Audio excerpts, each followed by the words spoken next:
Just after midnight on May 1st, 1971, a 20-year-old woman named Elizabeth Ford was sleeping on a couch in the front room of a small house near a city in Arkansas called Texarkana.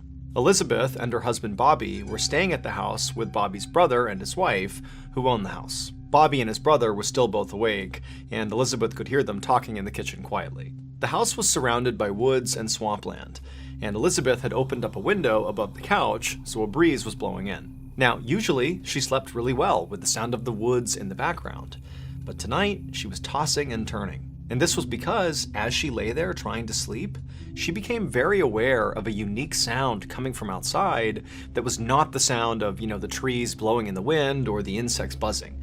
This was something else. It was a slow creaking sound, and at first, it kind of sounded like it could be out in the woods somewhere. But eventually, Elizabeth realized this creaking sound was sort of moving back and forth, right outside on the porch, below the open window. Suddenly, Elizabeth's eyes flew open and she looked at the window because this creaking sound had just intensified and then came to a stop on the immediate other side of this window, like there was something heavy right outside. Elizabeth sat up to face the window, but she didn't see anything outside through the screen. And so right away she felt totally relieved. She didn't know what that sound was, but clearly there was nothing there. However, just to be certain, she decided she would go a little bit closer to the screen and actually look right up close to make sure there was nothing down below on the porch. And so Elizabeth leaned forward and pressed her face to the screen and began to look. And as she did, this dark figure down below suddenly rose up and completely blocked out the window. And Elizabeth's looking at it, having no idea what it is. And before she could do anything, this huge thing slashed at the screen, and this big reddish furry brown paw with razor-sharp claws cut through the screen and nearly cut Elizabeth's face. Elizabeth screamed and practically fell over, and this dark creature outside turned and bolted and disappeared. And then a moment later, Elizabeth's husband Bobby and his brother came running into the room asking what was going on. Elizabeth was so shocked at what she had just experienced that all she could say to her husband was, "It's a bear! It's a bear!" Bobby helped Elizabeth off the couch and then told her and his brother's wife to stay in the house and away from the windows. And then Bobby and his brother got shotguns and flashlights and went outside. Once outside, Bobby and his brother began scanning all around the porch area where Elizabeth had apparently seen this bear to see where it was. They held their flashlights out and they scanned the tree lines. They looked all over the place, all around the front of the property, but there was no sign of this animal. And so the brothers looked at each other and nodded, and then they both left the porch and went different directions, kind of looping around the back of the house. They were going to scan the entire property and meet up at the back. And when they met up at the back, they still hadn't found this bear, and so they walked away from the house towards the tree line and did another big sweep together of the entire perimeter, again, looking for any sign of this animal. But there was nothing. And so after a while of circling the property, the brothers decided that, this bear must have just run off. And so Bobby and his brother returned to the porch to figure out their next move. Both Bobby and his brother were hunters, and they knew that usually the best thing to do with the bears that roamed this area was to leave them alone. These bears could grow to be 500 pounds, and if they were provoked, they could run at 35 miles an hour. And so generally, you just stayed away from these things, and they'd leave you alone too. However, as the brothers were sitting there talking through what had happened that night, they both said, it definitely seemed like this bear was different. Apparently it was aggressive enough to come right up to the house unprovoked and reach in and swipe at Elizabeth, which obviously was not normal bear behavior. And so to Bobby and his brother, this meant that they really couldn't just leave this bear alone. They had to go out there and find it and kill it to protect themselves. And so Bobby lit a cigarette to calm his nerves, and then the two brothers came up with a plan for how they were going to go find this bear. Bobby's brother would man the front of the house, and Bobby would man the back of the house, and they would stay in their respective positions monitoring the property until either they saw the bear and dealt with it, or until the sun came up, at which point they could go get help. And so after agreeing to this plan, Bobby took one final drag on his cigarette, chucked it to the ground, and then with his shotgun in one hand and his flashlight in the other, he stepped off the porch and walked around to the back of the house and stared off into the darkness. Bobby had only been in the back of the house for a couple of minutes manning his post when he began to smell this horrible smell. Now, at first he thought it was just some sort of wet, musky smell that came over from the swampland nearby, but as he continued to smell it, it got heavier and more pungent. It smelled like a wet, decaying animal. Bobby tensed up and aimed his flashlight up at the tree line and began looking back and forth, trying to figure out where this horrible smell was coming from. And as he was doing this, he suddenly heard the sound of tree branches snapping off to his left. And so he whipped his flashlight over and shined it, and he saw this big, dark figure charging across the property away from him into the forest. Bobby instinctively raised his shotgun and fired, and then after shooting, a loud yelp echoed in the air, and then Bobby just took off running in the direction he had just fired. And as he's running across the yard, he's screaming for his brother, who had already heard the shotgun blast, so he was coming around the house, and the two men linked up, and as they're running in the direction of this bear, Bobby's telling his brother, "I think I got it, I shot the bear." But they get over to where Bobby had last seen it and where he heard this yelp come from, and there was nothing. There was no bear. Still, the brothers did feel a little relieved. They figured even if they couldn't find this thing, clearly Bobby had hit it. He had heard the sound of it yelping out, and so maybe by at least wounding it, it would stay away and leave them alone. But just then, the men heard the sound of their wives screaming from inside the house.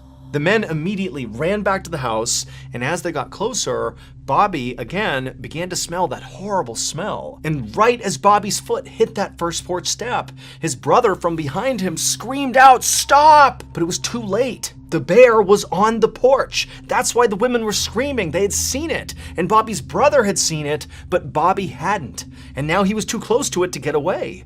And before Bobby could raise his gun to protect himself, this thing attacked. And Bobby felt this horrible burning, tearing sensation in his arm. He fell to the ground, twisting wildly back and forth, trying to protect himself. He was pinned underneath this enormous bear, level with its chest, with its arms and legs on either side of him. And that horrible smell he was smelling was clearly coming from this animal. That's all he could smell from underneath. But just then, it was like a miracle, because to his side, Bobby could see there was an opening, and so he rolled and somehow got out from underneath this enormous creature. Bobby scrambled up to his feet, and he darted past the bear and rammed into the closed front door of the house. It popped open, he fell inside, and his wife ran forward and shut the door behind him, leaving Bobby's brother outside on the porch alone with the bear. But before any of them could do anything about that, they heard the sound of his brother's shotgun going off. Then there was a long moment of silence. Inside the house, everybody was frozen. A few seconds later, the door slowly opened and Bobby's brother walked inside. Everyone was too shocked to say anything, so for a second they all just stared at each other, and then finally Bobby asked him, "Is the bear dead?" And Bobby's brother, with a trembling voice, said no. And that wasn't a bear. As soon as dawn broke and it was not dark outside anymore, Bobby's wife drove him to the hospital, where they would treat him for shock and for the wound to his shoulder. They had hoped to find it somewhere on the property, either dead or wounded, based on Bobby's brother's account of having fired at it basically point blank, but the creature was gone. They did find its tracks though, and this discovery made it clear that Bobby's brother was right, that this wasn't a bear.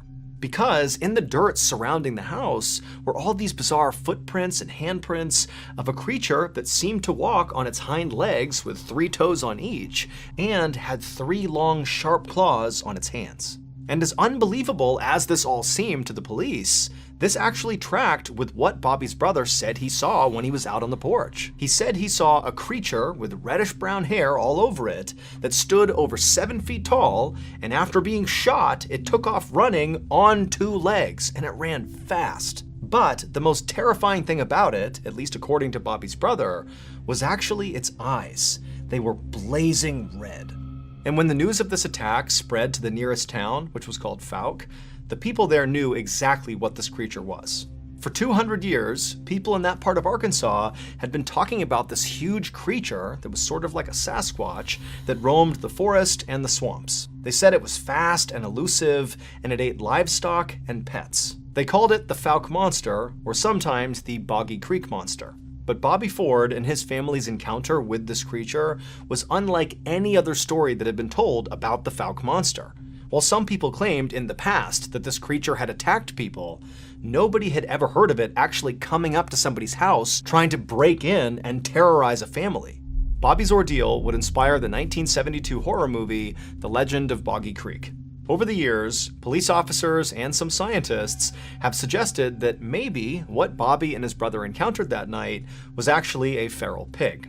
However, authorities have never actually been able to pinpoint what this thing was. Nobody knows. And to this day, hikers and hunters near the swamps of southwest Arkansas and also across the border into East Texas still report run-ins with the legendary Fouke monster.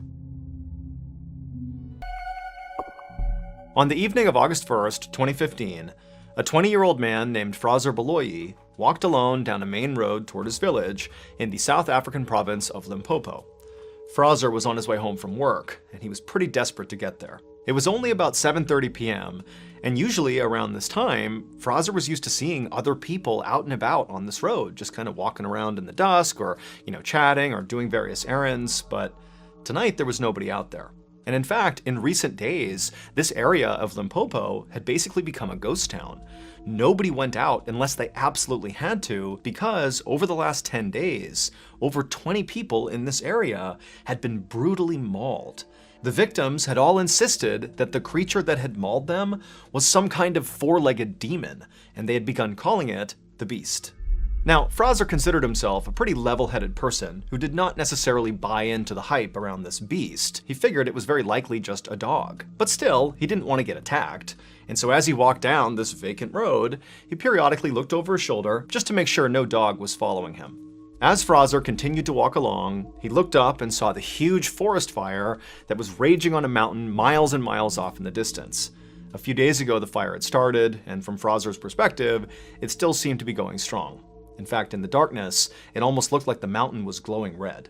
Just then, Fraser noticed the turnoff for the shortcut that would take him through some forest back to his home, and when he got there, he stopped and looked over his shoulder one more time to make sure he was still all alone, and he was, and then he stepped off the main road, into the woods, and into the darkness. Under the tree canopy, the night suddenly seemed a lot darker. Fraser did his best to think about the chores he needed to do for his mother once he got home, instead of thinking about the beast. But he'd only been on this path for about 300 feet when he suddenly heard a rustling from behind him. And so right away, Fraser stopped and turned around and looked where the noise was coming from. But all he saw was darkness. There was nothing there. And so Fraser, for a whole minute, just stood there staring out into the tree line, waiting for something to move. But nothing did. And so Fraser told himself he was just being paranoid. Everything was fine. And then he turned back around and kept on walking. But pretty quickly, his walk turned into a jog. And he was almost to the end of this path, almost out of the forest. He could see his village. It was right there. When he heard noises behind him again. Except now, in addition to the rustling sounds, he heard a new sound. It was like a wheezing sound, like a sick animal that was breathing heavily. Now, Fraser knew he was not just being paranoid. Something was out there, and it seemed like it might be following him.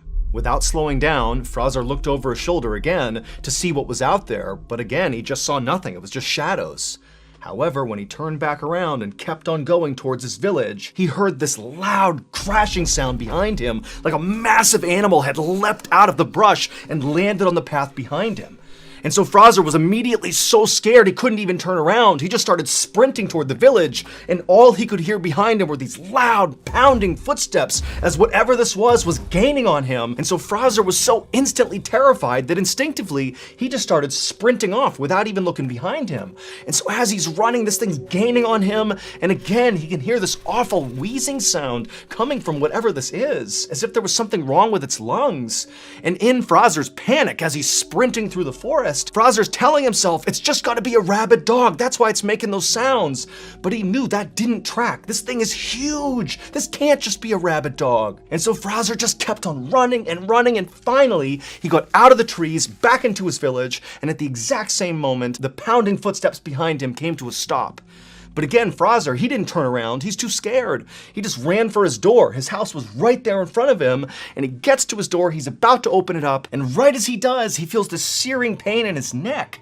This creature, whatever it was, had leapt and grabbed onto him and bit down on the back of his neck. And so Fraser crumpled to the ground and threw his arms up over his head to protect himself, and with one eye, he can see it's this massive black creature on top of him, chewing on the lower half of his face. And so Fraser, he couldn't even feel any pain. He just began screaming for help, and he tried to push it off of him, but he couldn't. And then a second later, a flash of metal came across his eye as his mother and other villagers who had seen this happening and heard him screaming came out and began smashing whatever whatever this was with shovels. And so a second later, Fraser's pulled away and dragged towards his house, and this huge black creature, it marched over to the edge of the tree line and just stopped, turned, and looked back at Fraser and his mother and the neighbors. And Fraser, as he's sitting there in total shock, he can tell that whatever this thing is, this enormous dog-like creature, this had to be the beast. That's what just attacked him. And in this moment, Fraser realized, this creature may have the shape of a dog, but it was not a dog. South Africa has its share of wild dogs, jackals, and hyenas, and typically they're multicolored and fairly small.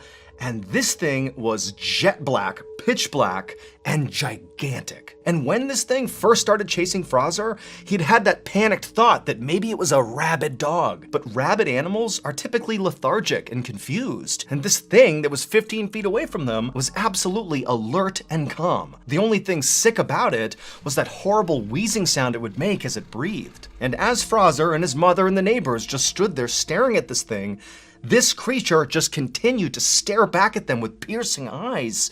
And its eyes were not normal. These were not like animal eyes or dog eyes. They were too small and set at the wrong angle. And there was real sentience behind them. They were human eyes. Just then, Fraser's mother grabbed Fraser and yanked him, kind of jerking him back to reality, and he scrambled to his feet, and he and his mother and the two neighbors, they took off running back into their respective homes. All the while, this creature just sat there on the edge of the forest, staring still in the direction of Fraser and his home. Once inside of Fraser's house, his mother immediately dialed the emergency number to tell the police about what had just happened, but the police told her they were not going to send people out there to deal with some dog. And so Fraser's mother decided she would just treat her son's wounds on her own until this dog-like creature had left, and then once it had, she would get him a ride to the hospital. However, as Fraser and his mother stared out the window at this creature, it didn't leave. It just sat there staring back at Fraser and his mother with these hideous human eyes for hours and hours. Finally, in the morning, it was gone. The attack on Fraser was the last straw for the people of his village. They believed the creature that had bit his face was the demon beast that had hurt so many other people. And so the elders of Fraser's village came up with a plan of how to deal with this beast. And so a few days after the attack on Fraser, this group of elders went off on a journey up into that mountain that Fraser had seen off in the distance that had that huge forest fire on it. And they were there for 2 whole days before returning to the village and telling everyone that they had successfully performed a ritual that had appeased their ancestors, and so hopefully now the attacks would stop. And sure enough, they did. They did not see the beast again. At least 40 people in Limpopo had encountered the beast at some point, either because they were attacked or they helped fend it off, like the neighbors did with Fraser. But because this beast was never caught, and it did stop attacking the village and just kind of disappeared, nobody ever actually figured out what it was. To this day, people in Fraser's village maintain that this creature was a demon and that it came down from the burning mountain, because every person, including Fraser, who had encountered this beast, noted its wheezing, heavy breathing, as if its lungs had been damaged by smoke. In all, at least 40 people in Limpopo encountered this beast, either because they were attacked or they helped fend it off. But because it was never caught, there is no definitive proof of what it actually was. On the morning of November 1st, 2002, a 54-year-old man named Lonnie Turner stood inside the back room of a funeral home, carefully trimming the hair on a dead man's head. Lonnie was the owner and head mortician of the Jones Funeral Home in Navasota, Texas, which is a small town just north of Houston. Lonnie had already drained the blood from the body and filled its veins with embalming fluid. Once he wrapped up the haircut, he dressed the body and then applied makeup, before moving it into its casket for the wake that afternoon.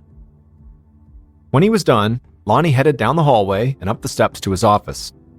The whole time he walked, his feet ached.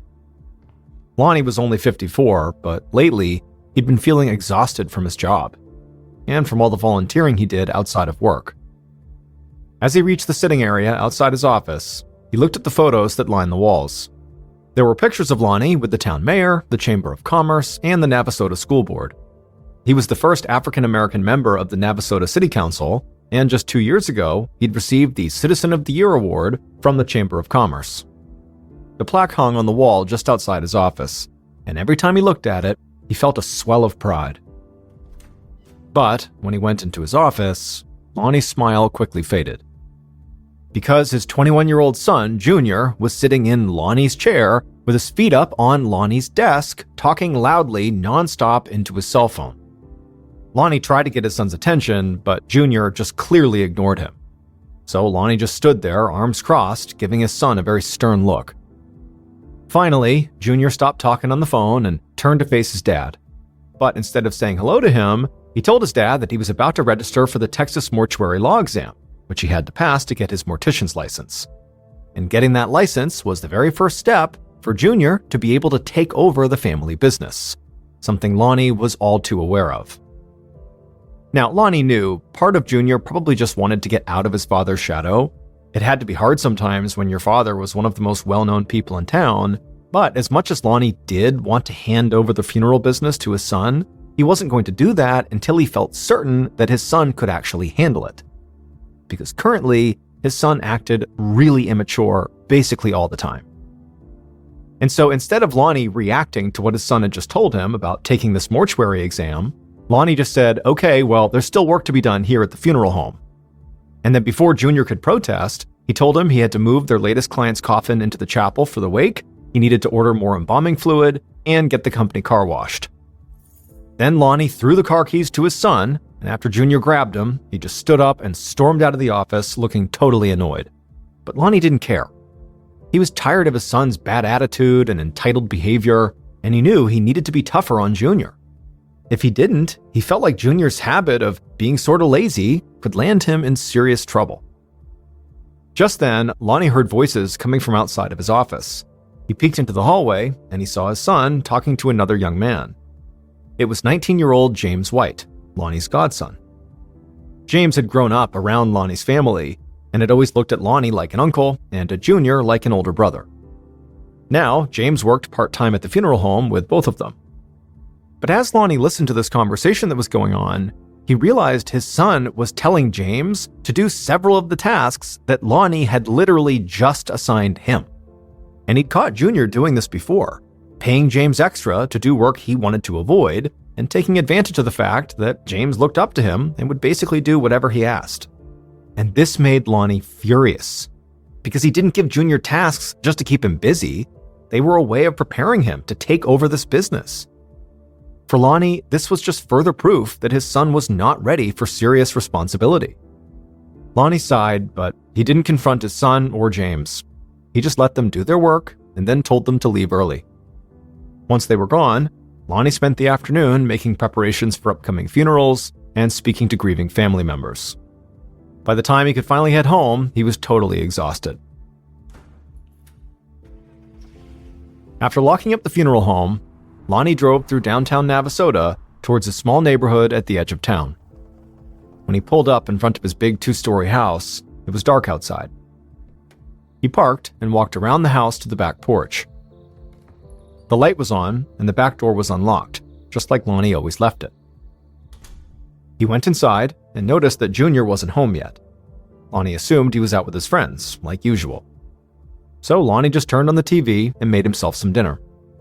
He ate, watched some local news, and then spoke to a client on the phone around 9:15. They talked for a few minutes, and then after that, Lonnie headed to bed.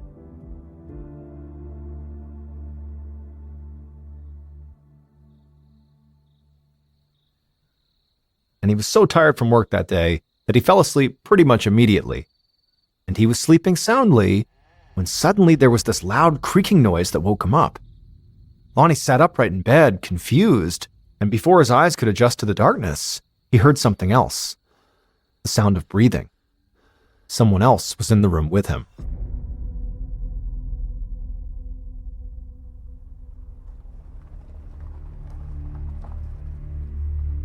A couple hours later, just before midnight, Lonnie's son, Junior, pulled into the driveway outside the house. As always, he walked around to the back porch as well. But when he got there, he noticed the porch light wasn't on, and it typically was. And so he checked the bulb and actually found that it was slightly unscrewed. So he tightened it until the light came back on. After that, he opened the unlocked door and went inside. He headed upstairs to his bedroom, but on the way there, he noticed his father's bedroom door was open. Now, his dad always slept with the door shut, and it wasn't like him to be up this late. So Junior called out and asked if everything was okay, but there was no response. So Junior walked closer to the open door and peeked inside. But when he did, he saw his dad was not in bed. Instead, Lonnie was lying on the floor beside the bed, perfectly still. And on the wall above him was a huge, dark red streak of blood. Junior just stared for a moment in shock and then immediately turned and sprinted to his bedroom. There, he lifted up his mattress, revealing a collection of handguns, and he grabbed one at random. He jammed the gun into the waistband of his pants and then fled down the stairs. Junior burst through the back door, jumped into his car, and started speeding towards the nearest police station. As he drove, he used his cell phone to call 911. When the dispatcher asked what the emergency was, Junior told them his dad had been shot and killed. When they asked if he had checked for a pulse, he admitted that he hadn't. He said he'd left in a hurry because he was scared whoever had killed his dad might still be in the house.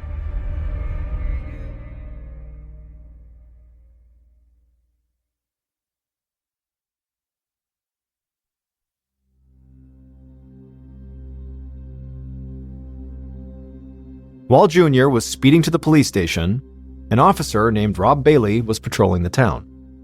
It had been a quiet night, that is until his radio crackled, and dispatch told him that a deadly shooting had just been reported at an address on the edge of town, and the shooter might still be inside the building. And Officer Bailey immediately recognized the address, because, like most officers on the Navasota police force, he knew Lonnie and the entire Turner family personally. And so he sped to Lonnie's house, praying that his friend was okay. When he got there, he parked and headed straight to the backyard, because he knew Lonnie always went in through his back door. But while he was rounding the house, he saw something that made him stop in his tracks. The lights were on downstairs, and he could see someone moving around inside. Now, part of Officer Bailey hoped that this shadowy figure was Lonnie himself, and that despite the report of a deadly shooting here, that Lonnie was somehow okay. But he knew that wasn't likely. More likely was this shadowy figure was the shooter. And so with his hand on his sidearm, Officer Bailey carefully walked to the back porch and knocked on the back door.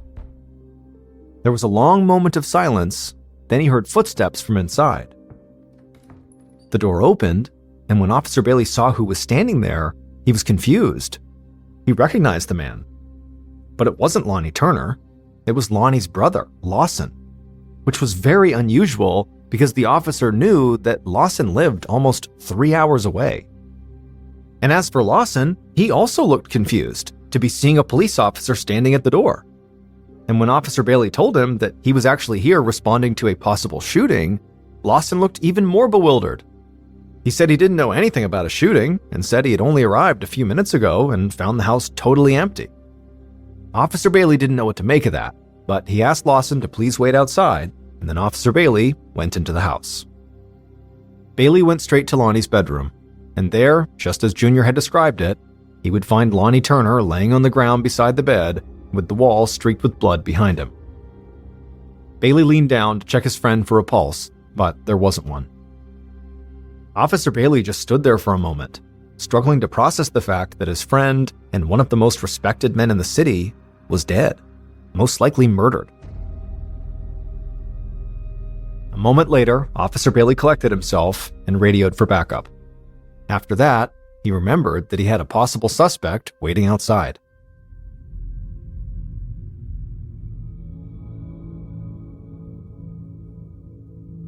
Officer Bailey rushed downstairs and out into the backyard.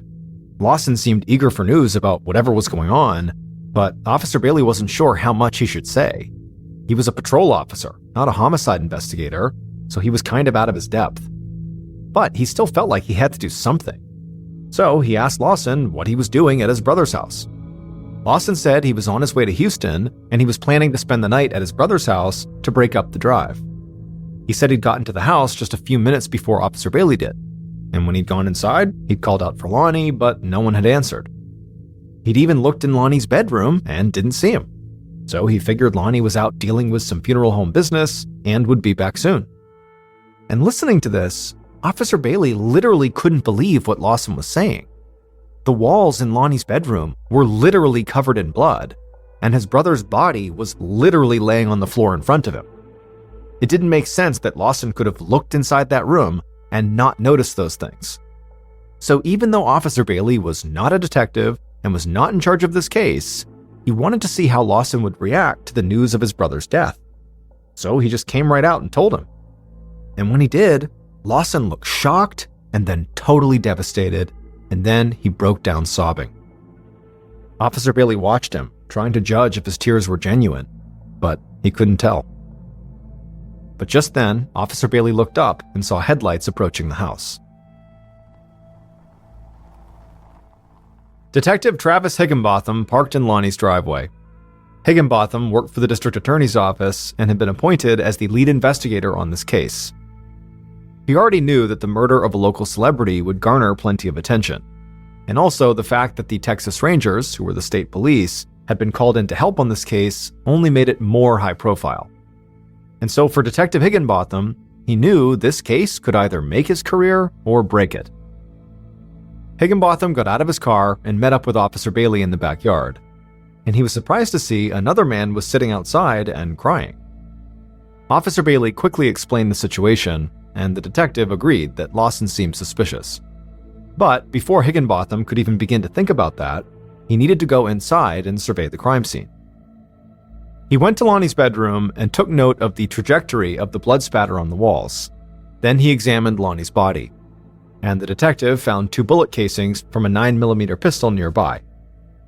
Given the location of the wounds and the fact that there was no gun anywhere in the room, it was fairly obvious this couldn't be a suicide. So Detective Higginbotham started looking around for clues about a possible motive for murder. Nothing in Lonnie's bedroom, or the rest of the house for that matter, had been disturbed. Lonnie's wallet and his watch were out in plain sight, and there was also $7,000 in cash in an unlocked safe. So it didn't seem like the motive for this was robbery. There were also no signs of a break-in, which made sense considering Lonnie kept his back door unlocked. But that also meant whoever killed Lonnie likely knew in advance he did not lock his back door. So it seemed like a working theory was whoever killed Lonnie knew him personally and maybe had some kind of vendetta against him. As he was thinking this over, Detective Higginbotham heard Lonnie's brother, Lawson, still sobbing outside in the yard. And so Higginbotham got up and headed out to question him. Lawson was clearly distraught, and he started by just repeating everything he'd already told Officer Bailey. And like Officer Bailey, Detective Higginbotham found his story to be very suspicious. The idea he looked in his brother's room and didn't notice his brother's body or the blood on the wall just didn't make any sense. So Higginbotham leaned forward and asked Lawson a much more pointed question. Did he own a gun? Without hesitating, Lawson said yes. He actually had it in his car right now.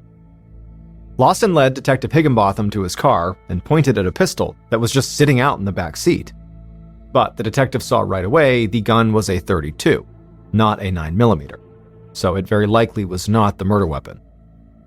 But Higginbotham did not think that proved Lawson was innocent, so he decided to bring him to the station, not for more questioning, but for a test.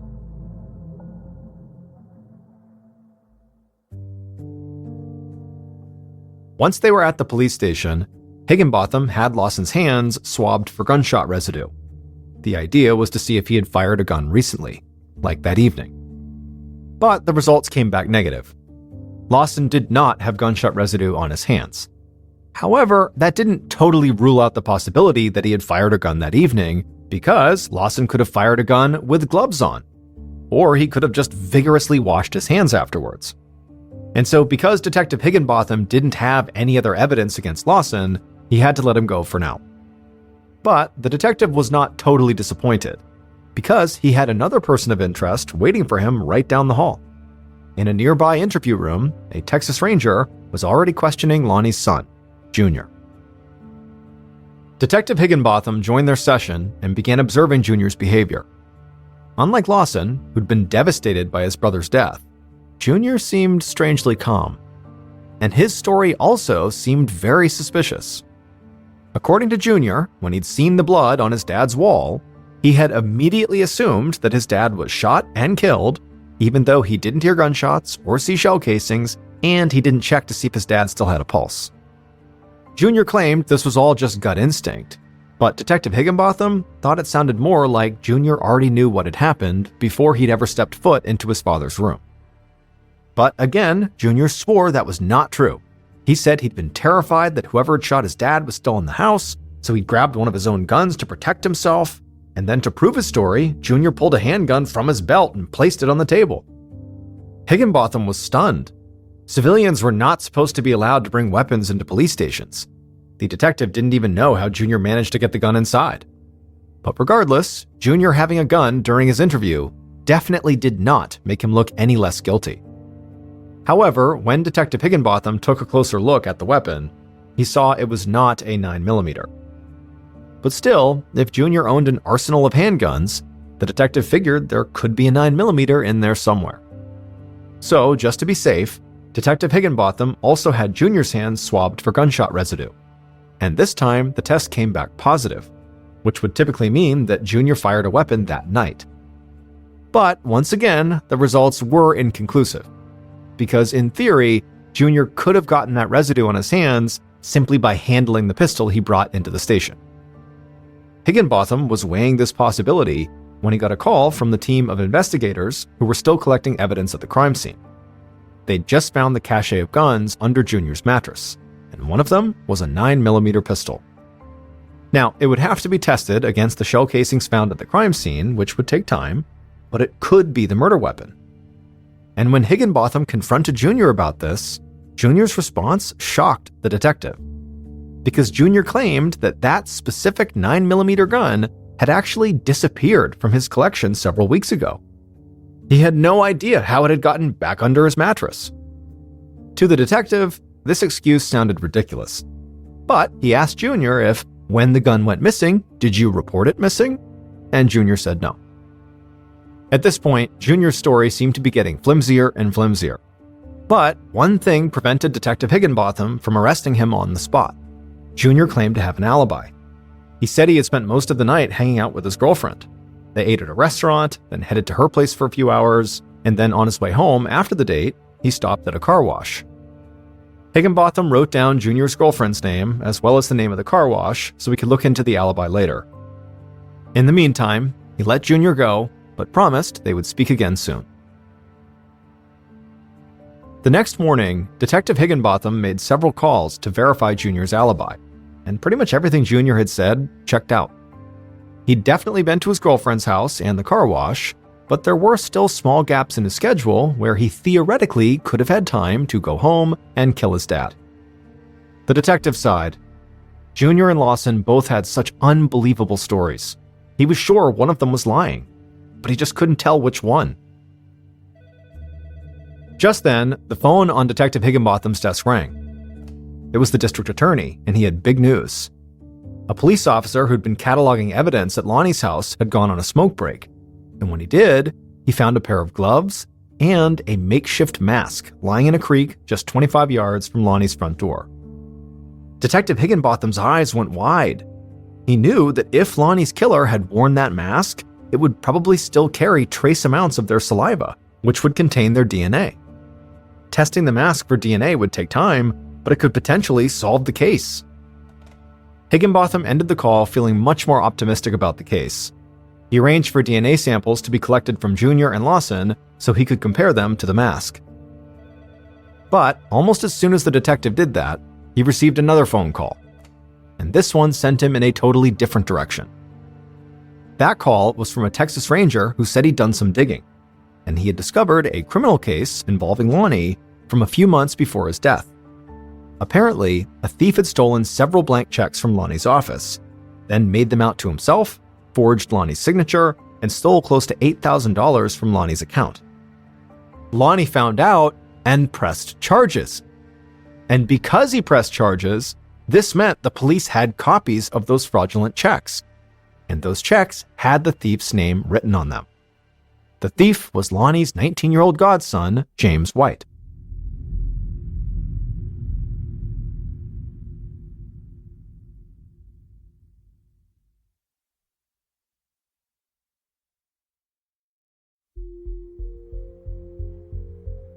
After speaking to the Texas Ranger, Higginbotham asked around and learned that James White worked part-time at the funeral home. Evidently, Lonnie had forgiven him for the theft, but Detective Higginbotham didn't think that made James trustworthy. In fact, he thought that James could be just as strong of a suspect as Junior and Lawson. James was close to the family, he likely knew that Lonnie kept his back door unlocked, he also might have even known where Junior hid his guns. And so Detective Higginbotham knew he needed to question James immediately.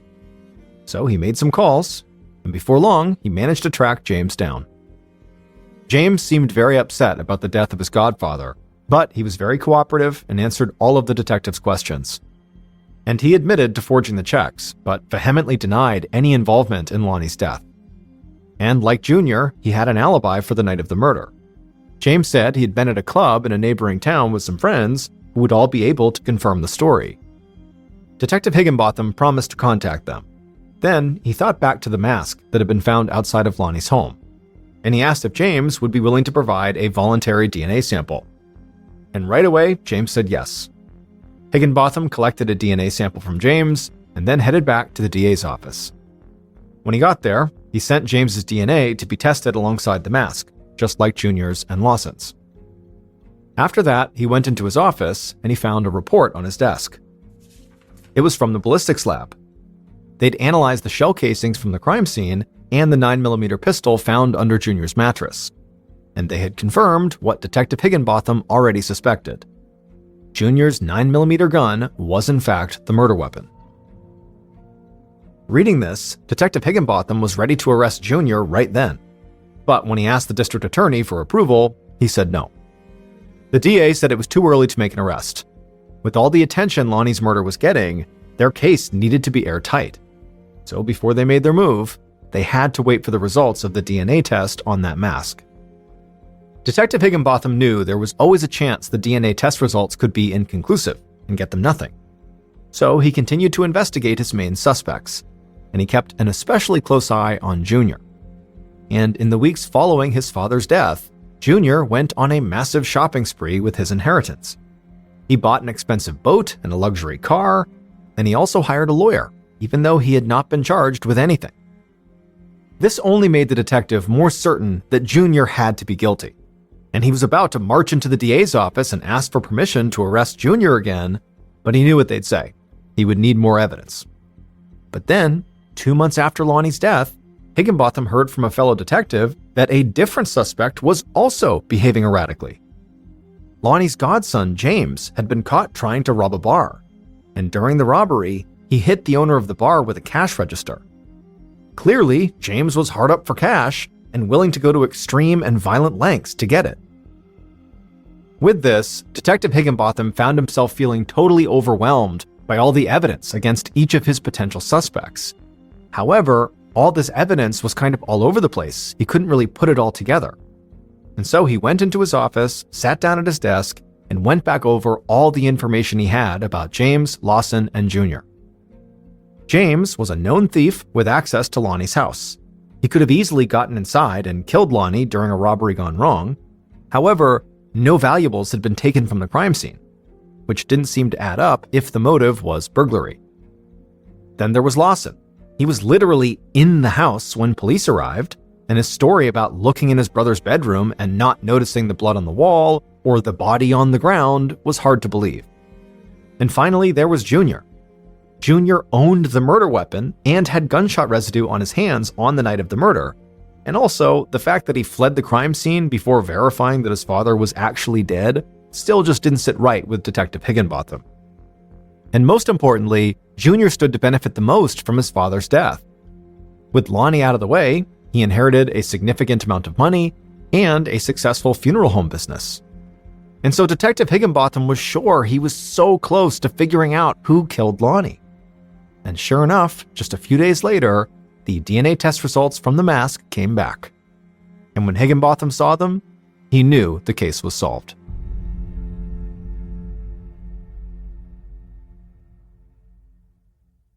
Based on the evidence collected at the crime scene and interviews conducted throughout the investigation, here is a reconstruction of what police believe happened to Lonnie Turner on the evening of November 1st, 2002.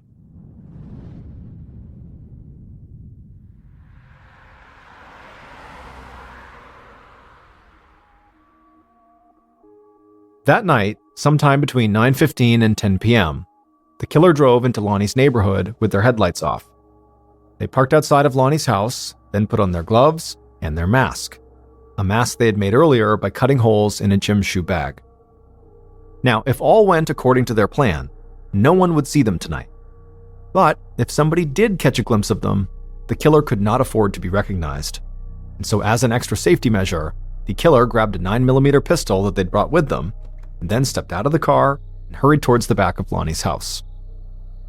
When they got to the porch, they reached up and unscrewed the porch light bulb just enough to break the circuit and kill the light.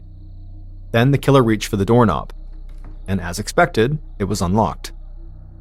The killer headed inside and went straight for the master bedroom. They knew the thing they'd come here for was inside of that room. They reached the door, turned the knob, and carefully pushed the door open just a crack. The killer peeked inside. He saw Lonnie was lying in bed, snoring. The killer watched Lonnie for several seconds. They knew entering the room was risky, but at this point, they'd come too far to turn back now. So eventually, they pushed the door open further and began to go inside. However, the killer only got 1 foot into the bedroom before the door made a loud creaking sound. The killer froze. They looked over at the bed, and to their horror, Lonnie stopped snoring, sat up suddenly, and looked right over at them. For a moment, the two just stared at each other.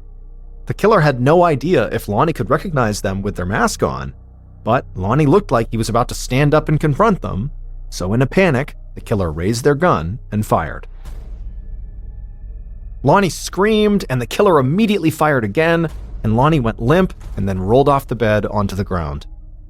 The killer was so shocked by what they'd done that they didn't even wait to see if Lonnie was dead.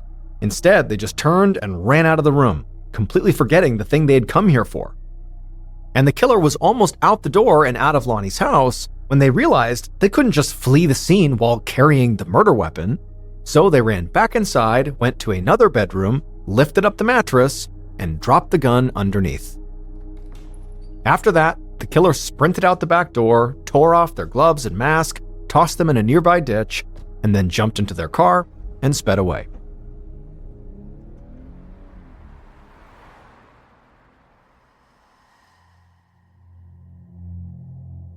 In their panic, the killer never considered the fact that they had been breathing through that mask the entire time they were in the house. So they didn't realize that that mask was full of their DNA. And so if investigators got the mask, it would lead them directly to the killer. When Detective Higginbotham saw the DNA test results, he knew the killer was not Lonnie's son, Jr., who owned the murder weapon, and it wasn't Lonnie's brother, Lawson, who was in the house when police showed up. Instead, the killer was James White, Lonnie Turner's 19-year-old godson.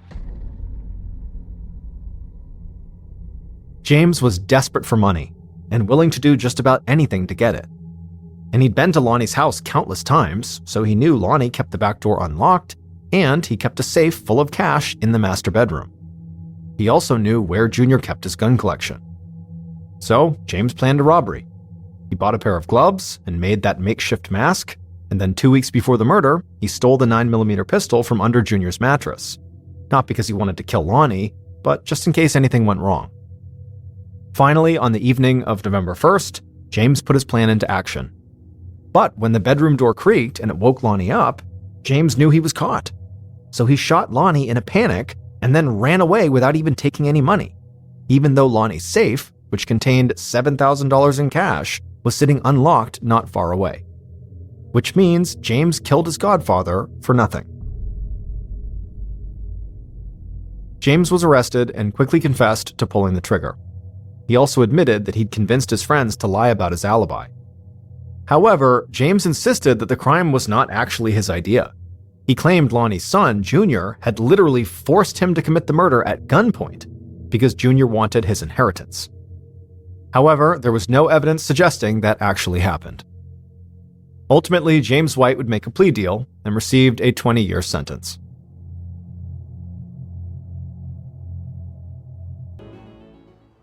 On the afternoon of December 6, 1997, a man named Yuri Trush drew his rifle and crept silently through a remote forest in eastern Russia as he and his team of 3 other armed men and his dog followed this trail of pink snow.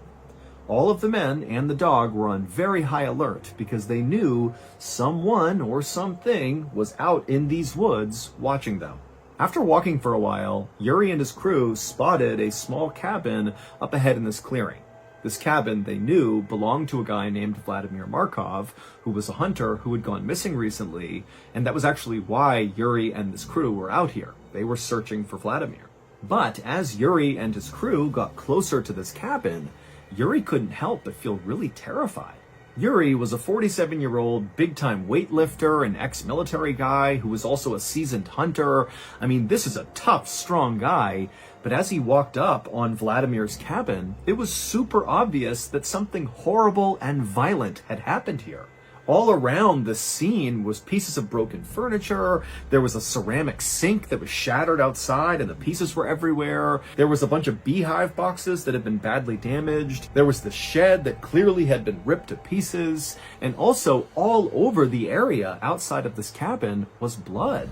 And this pink trail of snow, this blood trail they were following, led right up to the front door of this cabin, where there was also a big streak of blood on the front door.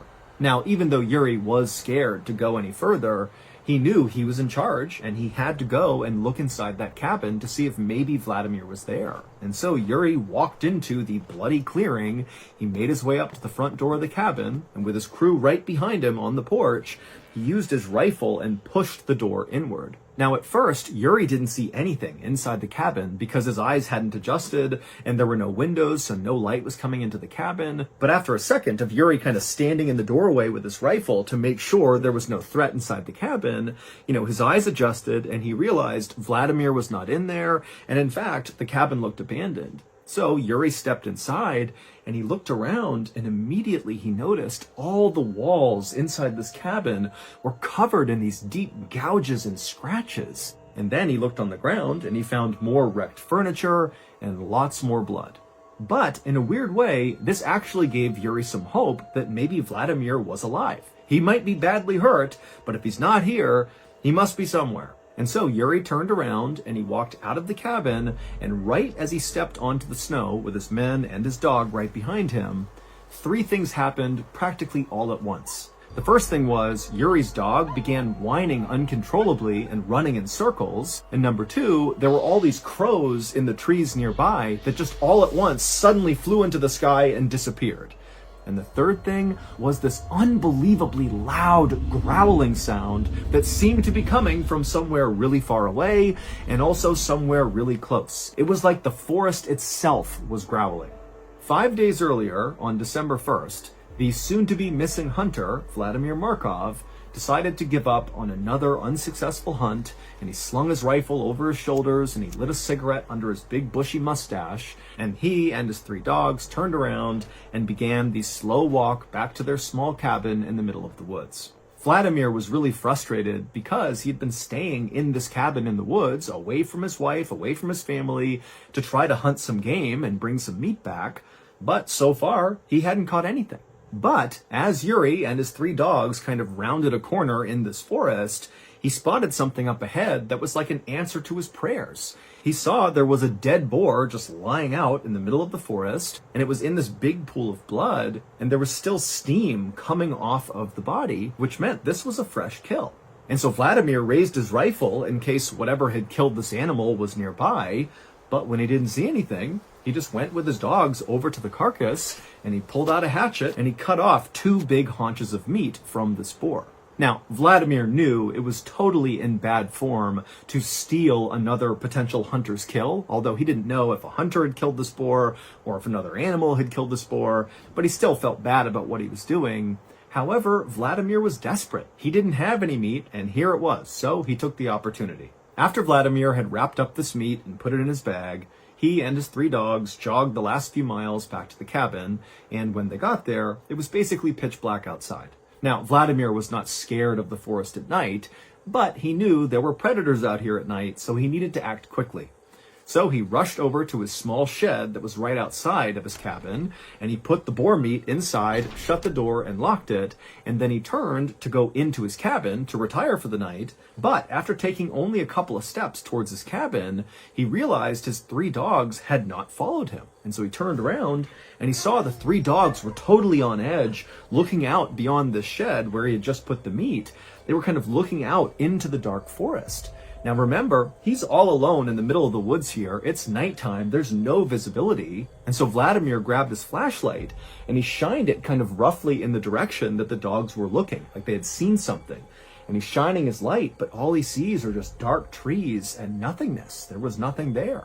Vladimir did his best not to panic, but he couldn't help but feel like there was a predator nearby and his dogs had picked up on it, and so he just wanted to get inside the cabin and shut and lock the door as quickly as possible.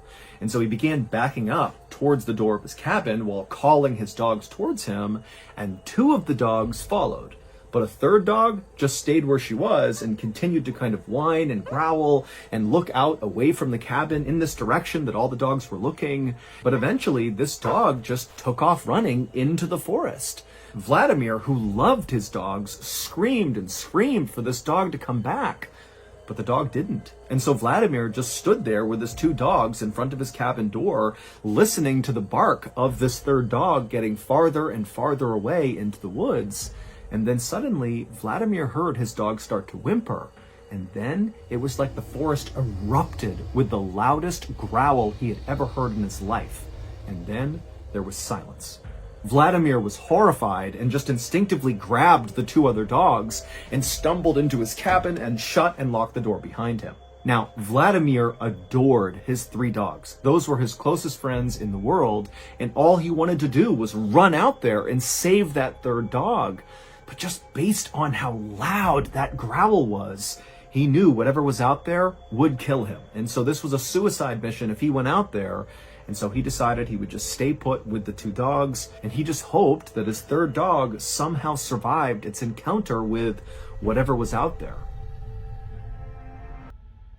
After sitting in his cabin for only a couple of minutes, kind of consoling his 2 other dogs, Vladimir heard more activity outside of his cabin. He heard what sounded like wood splintering and breaking. Now, there were no windows in Vladimir's cabin. However, he had drilled a couple of holes, very small holes, in each of the walls of the cabin so he could look out and use them as hunting blinds. And so Vladimir ran to the hole that looked out the front of his cabin towards where his shed was and where this wood breaking sound was coming from. And when he looked out through this hole, remember, it's the middle of the night, there's no lights outside, so he couldn't really see anything. But even in the darkness, when he looked kind of roughly in the direction of the shed where the boar meat was, he could clearly see this huge, shadowy creature moving around really violently, like its body was jerking in different directions. And it was obvious to Vlad that whatever this creature was, it was ripping his shed to pieces, breaking all the wood apart, probably to get in and get the boar meat. And that's when it dawned on Vladimir that whatever this creature was, it very likely was the creature that killed the boar that he stole, and now this creature was back to reclaim its meat. And so as Vladimir realized that, he just hoped that whatever this creature was, once it had its boar meat back, that it would just leave and not come after him. However, after this creature had totally decimated the shed, and so by default had clearly reached the boar meat inside, the creature didn't leave. It just sat down and stared in the direction of Vladimir and the cabin.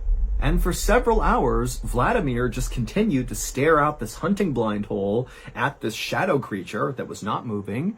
And after a while, Vladimir got tired. The creature wasn't moving. It's the middle of the night. He'd been really busy all day.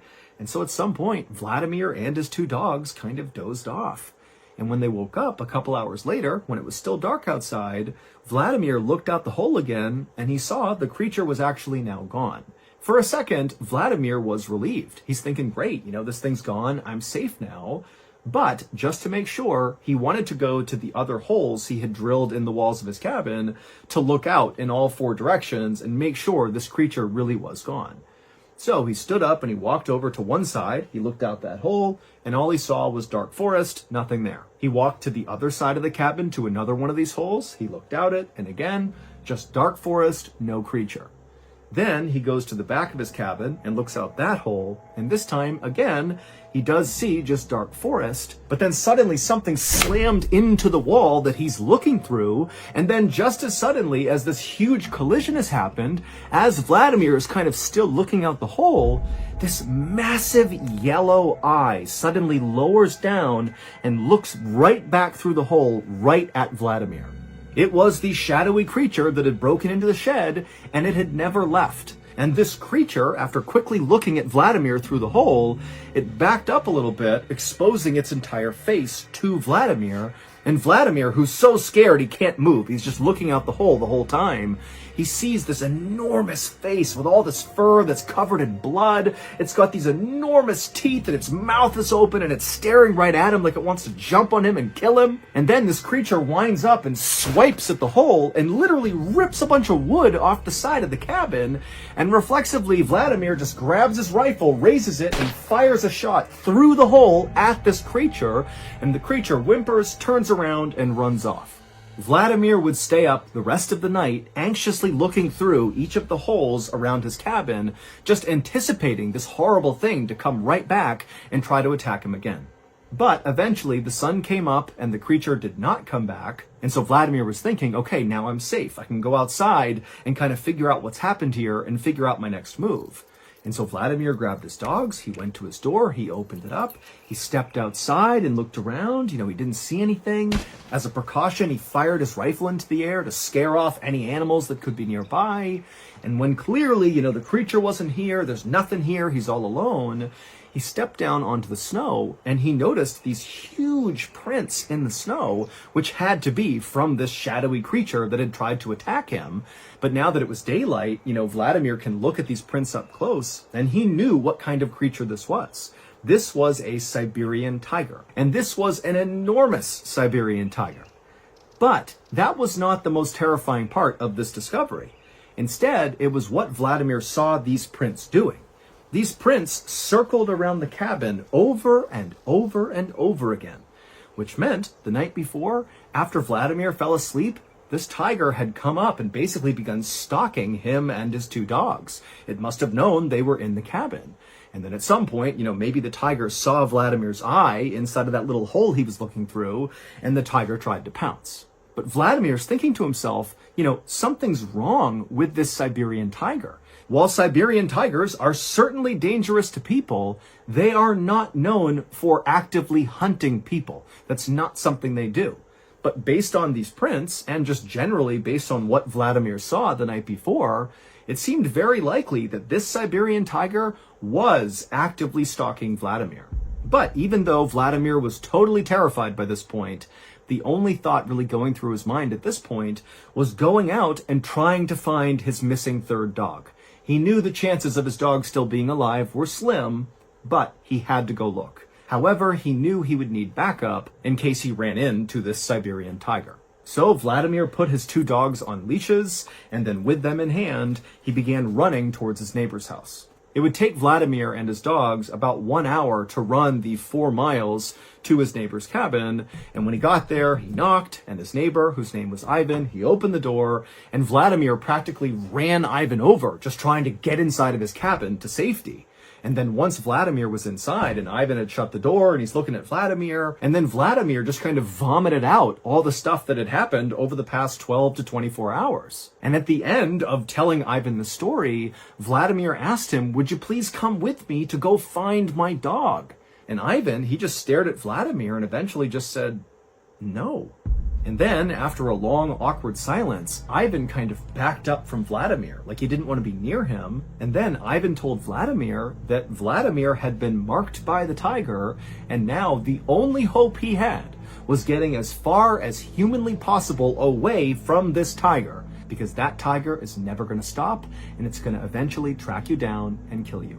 Vladimir felt totally let down, but he couldn't force Ivan to go with him, and so he said, "Okay, I understand." And then Vladimir left Ivan's cabin, he went back outside, and the instant he was back on the snow, one of his two dogs suddenly acted like they had heard something or seen something, and they took off running. Vladimir didn't have a chance to grab the dog's leash, And so he's watching as yet again one of his dogs is disappearing into the forest. Now, Vladimir did not chase after this second dog because he knew there was this Siberian tiger out there and he couldn't risk, running into it by himself. And so again, it totally pained him to watch his beloved dog vanish into danger, but he really couldn't do anything about it right then. And so instead, Vladimir spent the rest of this day going cabin to cabin all over this area, asking all his neighbors, please come with him to help him track down his dogs. But each of the people he spoke to just said no for the same reasons Ivan did. They said, Vlad, you have been marked by the tiger. I'm not going out there with you. And so finally, as darkness began to fall, Vladimir and his one remaining dog just gave up trying to get help, and they turned around and began walking back towards their cabin. It was nearly pitch black by the time Vladimir and his dog arrived at the cabin, and when they got there, even though he could barely see anything, Vladimir knew something was terribly wrong. Vladimir's outdoor sink, which sat right outside of his cabin, was broken to pieces, like something had smashed it. And then also all of his beekeeping boxes had been broken apart and there were obvious teeth marks all over it. Now, these two things had not happened when he had left that morning to try to go get help, which meant very likely the Siberian tiger had come back and done this damage and very likely was still in the area. And so all Vladimir is thinking is, I have to get in my cabin as fast as possible and shut and lock that door. And so Vladimir grabbed his last dog and very carefully he maneuvered his way through all the wreckage. He went up to his front door, and as he's about to open it up, he hears whimpering, and it sounds like one of his dogs who's gone missing, and the whimpering is coming from inside of his cabin. And so without any hesitation, Vladimir flung the door the rest of the way open, and he looked inside, and he couldn't see anything at first, but then he noticed there was this kind of pile of broken up furniture from the day before, and the whimpering appeared to be coming from underneath it. And so Vladimir rushed over and he began moving the furniture out of the way, and sure enough, underneath it, he finds one of his missing dogs who's been very badly hurt, but who is still alive and who is whimpering. And so Vladimir, he's so happy that one of his dogs is okay, and he grabs his dog. But unfortunately for Vladimir, this was a trap. Now, we don't know this for sure, but the leading theory is this Siberian tiger actually set this trap on purpose to catch Vladimir. It's believed that this tiger wounded the dog so the dog would begin to whimper, luring Vladimir out, at which point the tiger could pounce. 4 days later, that armed search party led by Yuri arrived at Vladimir's cabin. They found it destroyed with blood everywhere. They went inside, there was nothing there. They came back outside, and that's when Yuri's dog began running in circles and the crows flew into the air and they heard that deafening roar like the whole forest was roaring. Well, that was the sound of the Siberian tiger. Luckily, though, Yuri was not just some rugged outdoorsman. He was actually a member of something called the Inspection Tiger Unit, which basically is like a SWAT team that responds to tiger attacks. And so when Yuri heard this unbelievable roar, he just started walking straight towards it. But with every step Yuri and his team took into the forest, the roars coming from this tiger faded farther and farther away from them. But at the same time, Yuri began to notice on the ground little scraps of clothing. And so Yuri and his team, instead of trying to follow this roar, they just began following these bits of clothing. And these scraps eventually led them to a big clearing in the forest, and in this clearing were these two big red circles in the snow. And so Yuri and his men carefully approached these circles, and when they realized what was in them, they just stood there in silence. In the center of the left circle was a heap of Vladimir's clothing, and then underneath them were just bits and pieces of Vladimir, like he was ripped apart into different pieces and kind of piled up in this circle. And in the other circle, the right circle, was Vladimir's head, and it had been completely skinned. And after seeing this, Yuri and many other people have come to the conclusion that this Siberian tiger attacked Vladimir just for revenge. That this tiger felt like, Vladimir was encroaching on its territory, it stole its boar kill, and then also Vladimir had shot the tiger, wounding it, which only incited the tiger more. And so finally the tiger laid a trap and caught Vladimir and ripped him to pieces and then displayed him for the search party to find. Yuri and his team would eventually find and kill this Siberian tiger. But by this point, the tiger had actually managed to kill at least one other hunter, and very much in the same way it killed Vladimir, by luring this hunter into a trap and then pouncing and killing and ripping the hunter to pieces and then displaying them, basically warning other hunters not to come in here. And while the death of this tiger certainly made Yuri and other people living in this area feel more safe, at the same time, Yuri has been told by other locals that unfortunately now, because of his brush with this tiger, he has been marked by the tiger, just like Vladimir. And so, according to legend, at some point, unless Yuri goes far, far away, he's going to be tracked down and killed by a tiger. At around 9 p.m. on March 3rd, 2022, a 31-year-old woman named Corey Richens tucked her 3 young sons into their beds and then headed downstairs to her kitchen inside of her luxurious home in suburban Utah. Once she got down to the kitchen, she yelled out for her husband, whose name was Eric, to come join her in the kitchen. Corey had some big news that she had just learned that day, and now that their kids were all tucked away in their beds and were off to sleep, she and her husband could celebrate this big news and share a drink together. A moment later, Eric walked into the kitchen and Corey grinned at him and handed him his drink and then gestured for them to go upstairs to their bedroom. And so the two of them went upstairs, they sat down on the bed, and then Corey broke the big news. Corey's tiny real estate company had just found out that day that they were very likely going to close on a deal for this gorgeous 20,000 square foot mansion in Utah for $2 million. Now, Corey knew once she bought this property, she could do a couple of renovations to it and then quickly sell it for $3 million, meaning she was about to make a $1 million profit. Corey had been working really hard on her real estate business for years, but this really represented the first big break. She and Eric lived in a very conservative part of Utah where it was kind of expected that someone like Corey would stay home with the kids and be a good housewife, and that would be her life. But Corey didn't really want that. She wanted to have a professional career that was kind of on par with her husband's. Eric ran a very profitable masonry company that allowed the family to take vacations to Mexico and Spain every year, and also to afford their sprawling property at the end of the cul-de-sac. Corey had stayed home when the 3 boys were much younger, but now that they were 5, 7, and 9 years old, they had decided to hire a nanny, which had allowed Corey to finally go out and pursue her professional dreams. And so, totally beaming with pride, Corey sat there on the bed and clinked her husband's glass and went over all the details of this deal and talked about how great their lives were about to become with all this additional income. But fairly quickly, both of them decided they were too tired to stay up and celebrate any longer, especially Eric, who earlier that day had gotten an allergy shot and it had totally knocked him out. He was feeling kind of weak and tired, and so the two of them decided to just go to bed. And so after brushing their teeth and changing, they got into their bed, they turned off the light, and they were about to lay down and go to sleep when they heard their 7-year-old crying in his bedroom. And both parents let out a groan, and then Corey, she stood up, indicating she would handle this because they knew often their 7-year-old would have nightmares, and the only way he would go back to sleep was if his mom laid with him. And so Corey, she kissed Eric, and then as Eric rolled over to go to bed, Corey walked out of the room, she went down the hall, went into her son's bedroom, she got under the covers, and then before long, she and her son had fallen asleep. A few hours later, Corey suddenly sat up inside of her son's bed.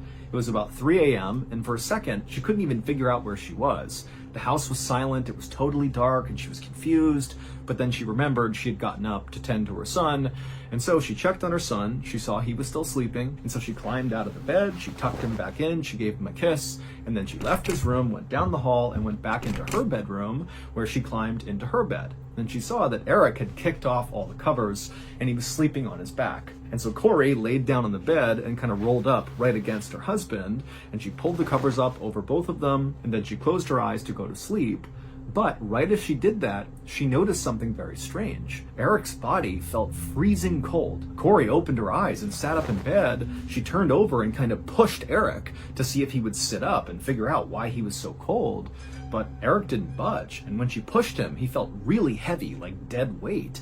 And so suddenly starting to panic, Corey yelled Eric's name several times, but Eric didn't budge. And so Corey leapt from the bed, she grabbed her phone, and she dialed 911. And when the dispatcher picked up, Corey was so hysterical as she's looking at her husband lying motionless in his bed that she could barely tell the dispatcher what was going on. But finally, she did get it out to the dispatcher, and the dispatcher said, "Stay calm, the ambulance will be there as soon as we can." And so just moments later, Corey heard the sirens outside, and so she ran downstairs, she flung the door open, and practically cried with relief as the paramedics charged into the house. But when the paramedics got upstairs into the bedroom and they went to go revive Eric, they saw right away it was already too late. Eric was dead. First responders had no idea what killed Eric. He seemed like a really healthy, fit guy who actually just the day before had gone for a casual 8-mile run. And he was also this big outdoorsman, always going on hikes and going on these long hunts. And so the idea that this guy had just suddenly died seemed really suspicious. The police did find a painkiller pill bottle on the bedside table next to Eric's side of the bed. And for a second they thought, well, maybe he overdosed on painkillers. But when they looked at the label on this pill bottle, it was immediately clear that this was a really old pill bottle and almost certainly had been empty for some time. When they asked Corey what she thought might have happened, she was totally in shock, but she did say, I don't know. I have no idea what happened to him. But, the day before, he did get that allergy shot and he had a kind of adverse reaction to it and really wanted to go to bed quite early, which seemed odd. But both Corey and the first responders agreed that it seemed pretty far-fetched that an allergy shot would lead to Eric's death. Suicide was also considered a possibility by first responders, but Eric really didn't have any reason to want to harm himself. He was a very devoted and loving father who adored his sons. He coached all their sports teams and went on all these adventures with them and was always out back kicking a soccer ball around with them. And his business was booming, and he had just learned that night that his wife's business was potentially going to start booming as well. And so ultimately, the police told Corey that we're just going to have to open an investigation and try to figure out what happened, and we'll be in touch. And if you think of anything that might help the investigation, please let us know. And Corey said, of course, I'll tell you, but she really wasn't listening. All she was thinking about was her 3 sons who were still sleeping in their beds and had no idea their dad was now gone. Over the next few weeks, while the family waited for autopsy results, Corey really focused her energy on her 3 boys who were really hit hard by the loss of their dad. Eric had been such a hands-on father that his absence was enormous in these boys' lives. The 5-year-old kept asking, "Where's Dad and when can I see him again?" The older 2 boys, who did sort of understand that their dad was dead, would also ask questions like, well, can Dad still see us or can Dad still hear us? And these questions broke Corey's heart because she did not have an adequate answer to any of them. And so she tried to find a children's book online and in bookstores that dealt with grief in hopes that that would kind of help her sons deal with what they were going through. But none of the books she got helped at all. And so a few weeks after Eric's death, when still nobody knew anything about how Eric died or what had really happened, Corey decided that she would take a different approach to helping her sons grieve. Instead of trying to read a book that somebody else wrote about how to handle grief, Corey just called her sons around one night and began telling them a story about their dad. And as she told them this kind of made-up story about their dad being this angel that was taking care of them, she began drawing pictures with a crayon and paper of their dad with wings and a halo, and she'd draw the kids down below waving up at their dad, and she would tell the boys that your dad is an angel now, and he's looking down on you, and he can hear you, and he loves you. And this really seemed to work for the boys. It was like for the first time since his passing that the boys kind of connected with the fact that their dad was gone, but they still had this meaningful connection with him. And so very quickly, Corey's stories about their dad and the illustrations that would go with them became a ritual. Every night, Corey would tell these stories and draw these pictures. And so as the days and weeks went by, with still no word and no closure about what happened to their dad, Corey had a sort of epiphany. These stories Corey told her kids about their dad and how now he was this angel looking out for them. She could see firsthand how powerful it was and how really it was helping her sons cope with this loss. And she thought, why don't we turn our stories and all these illustrations into an actual grief book for kids? That way other families whose children are dealing with loss can read these stories as well and find some comfort. After all, Corey knew firsthand there really weren't any good grief books on the market. And so she knew for those that needed this, this would be huge. On April 13th, so 6 weeks after Eric had died, and several weeks after Corey and her kids had begun officially writing this kid's grief book, Corey was backing out of her driveway when from the other end of the cul-de-sac, she saw a police car coming down the way, and it was the lead detective on Eric's case, Detective Woody.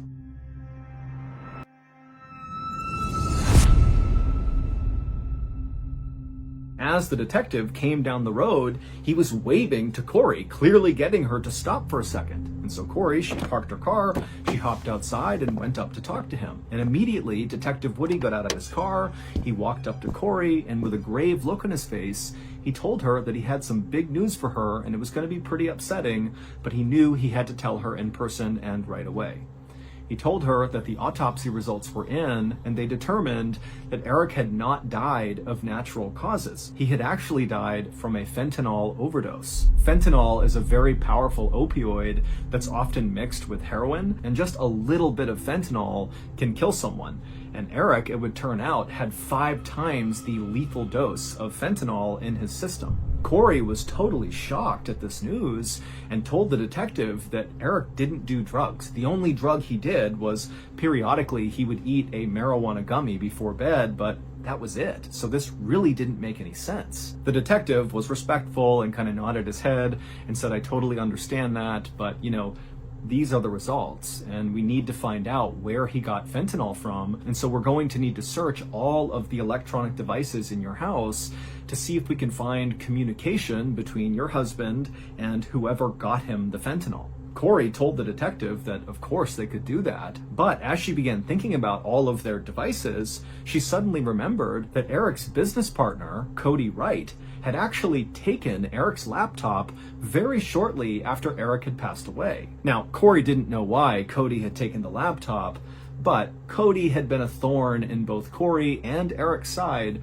for several years now. Eric and Cody had been very close friends when they had started their masonry business together about a decade earlier, but they'd had a serious falling out a few years back. The two men had been on this elk hunting trip, and at one point Eric had illegally shot and killed a bull elk, and Cody had actually reported Eric after this hunting trip to the game wardens, and as a result, Eric got in a lot of trouble and was temporarily banned from hunting anywhere in Utah. The two men still managed to continue to work together and build their masonry business, but it was very clear their relationship was totally fractured and would never be repaired. Now, Corey didn't get into all the details of the tensions with Cody, but she did tell Detective Woody that, if you want access to Eric's laptop, you got to go talk to Cody because he took it for some reason. And also, you really just ought to talk to Cody in general because, maybe he has more to do with what happened to Eric and this whole fentanyl thing than he's letting on.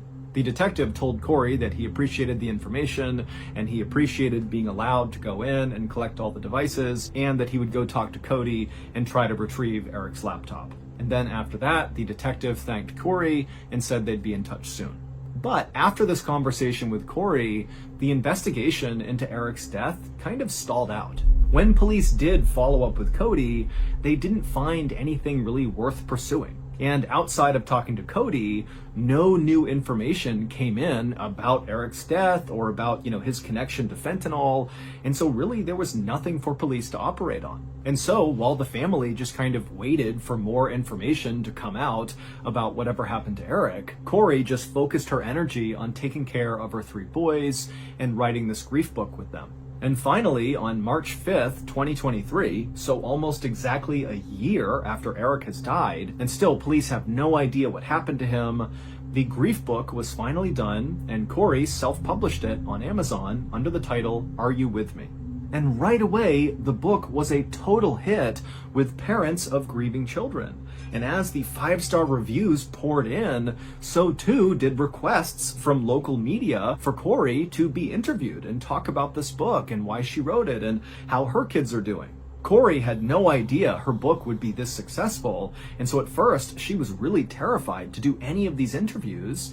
But eventually she decided she would just say yes to all the interviews because she was very proud of what her and her kids had created, and she knew Eric would be proud too. However, what Corey didn't know was there was going to be a massive unintended consequence from publishing this book.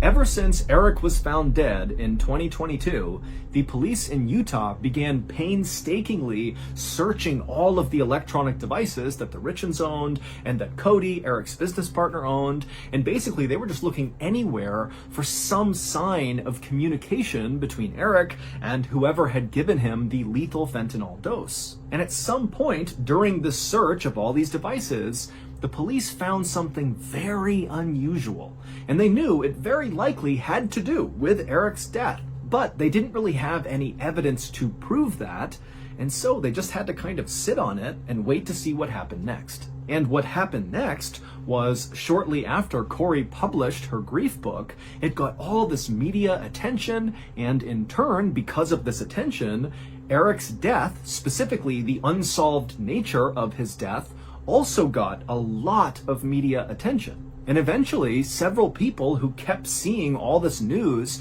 about Eric's unsolved death reached out to police and said, you know what? He did not overdose on fentanyl. He was murdered, and I'm almost positive I know who did it. And lo and behold, the alleged killer that all these people brought up to the police was the same person that the police in Utah had become suspicious of because of all those unusual things they had found during their search of all of the electronic devices. And so, on May 8th, 2023, not long after getting all these tips about this alleged killer, the police in Utah felt like they finally had enough ammo to go after this person, and they headed out to make an arrest. While we don't know for sure what happened, because again, this story, it's ongoing. This case has not even gone to trial yet. Here is what prosecutors say really happened to Eric Richens on March 3rd, 2022, the night he died. That night, Eric was upstairs when he heard Corey down in the kitchen calling for him, saying to come down and join her. And so he went downstairs, he went into the kitchen, and immediately he saw his wife grinning ear to ear, and she promptly handed him a drink and said, I have big news and we're gonna celebrate. And after the two of them went up to their bedroom, Corey told Eric all about this big real estate deal and how their company was about to profit $1 million. And then after that, they clinked their glasses together, said cheers, and took a sip from their cups. The drink that Corey made for both of them was called a Moscow Mule. It's made with ginger beer, vodka, and lime. But when Corey mixed Eric's Moscow Mule, she added one additional ingredient, a lethal dose of fentanyl. It would turn out Corey had been stealing money from Eric's bank accounts, and he had found out. Eric also had discovered that Corey had been taking out these massive loans in their family's name, which Eric was really upset about. In fact, Eric was so upset with Corey that he wanted a divorce and was talking to a divorce lawyer and making sure after the divorce was finalized that Corey could not touch his money. But perhaps sensing that a divorce was imminent and the money faucet would be turned off, Corey simply took out a $2 million policy on Eric and then killed him. And then shortly after that, in order to help her sons deal with the loss of their father, who she killed, she wrote a grief book about it and sold it for a profit. Police say Corey had been working for weeks to figure out the right fentanyl dose to give to her husband. On Valentine's Day that year, Corey had given Eric a poisoned sandwich that had fentanyl in it that she attached a love note to, but it obviously did not kill Eric. He just broke out in hives. So Corey got a stronger dose of fentanyl, she put it in his drink on March 3rd, and this time it worked. The story that Corey told first responders when they arrived to hopefully try to save Eric was that, they had had this celebratory drink and then they went to bed and then she had gotten up to see her son. And then, when she came back at 3 a.m., Eric was cold to the touch and she called 911. But in reality, after she poisoned her husband and he's laying there still on the bed, slowly dying from this overdose, she just got up and paced around the house for several hours, Googling things like how to destroy electronic evidence and luxury prisons for the rich in America.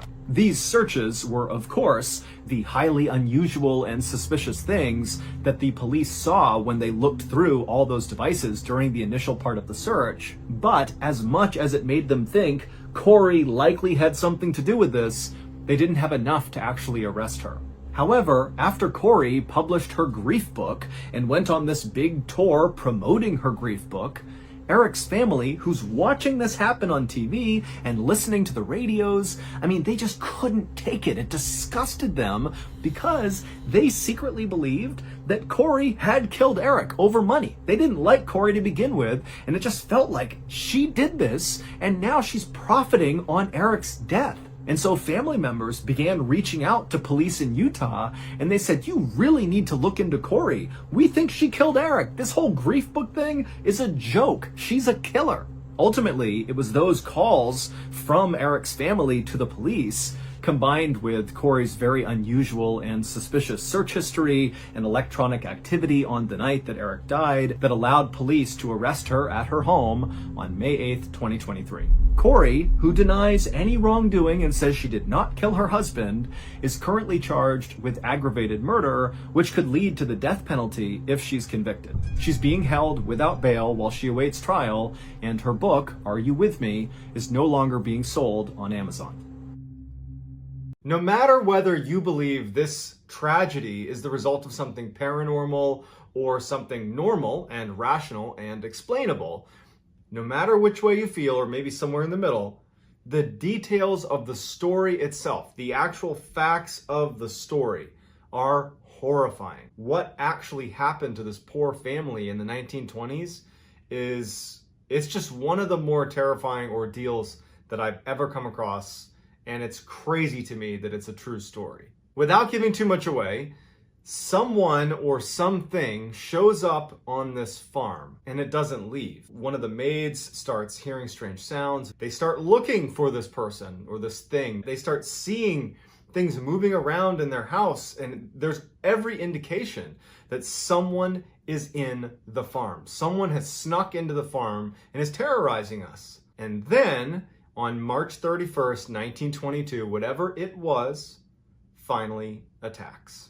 This is the story of the Hinterkaifeck murders. Before we get into today's story, if you're a fan of the dark, strange, and mysterious delivered in story format, well then my channel is the one for you. That is literally all I do on this channel, and I upload 3 to 4 times every week. So if that is of interest to you, I would ask you to gently 360 no-scope the like button, subscribe, and turn on all post notifications so you don't miss any of my weekly uploads.